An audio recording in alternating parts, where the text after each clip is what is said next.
साईं सरकार सो रही है, साईं सरकार सो रही है। सिंध डूब चुका है, लोग मर रहे हैं, लोगों से उनका रोजगार छिन गया है, पर साईं सरकार सो रही है। भुट्टो साहब के नजरिए का कत्ले आम हो रहा है, पर साईं सरकार सो रही है।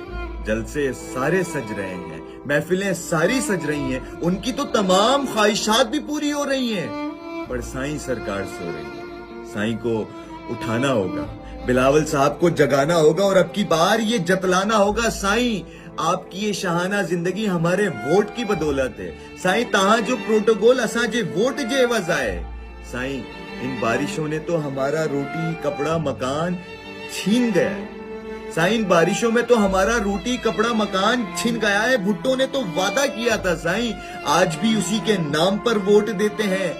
साईं सिंध डूब रहा है, सिंध को बचाना होगा। बिलावल साहब अब आपको ही सिंध आना होगा और इन प्रोटोकॉल वाले वडेरों, मुशीरों और जागीरदारों से हमें बचाना होगा। साईं आपको आना होगा, साईं आपको आना होगा।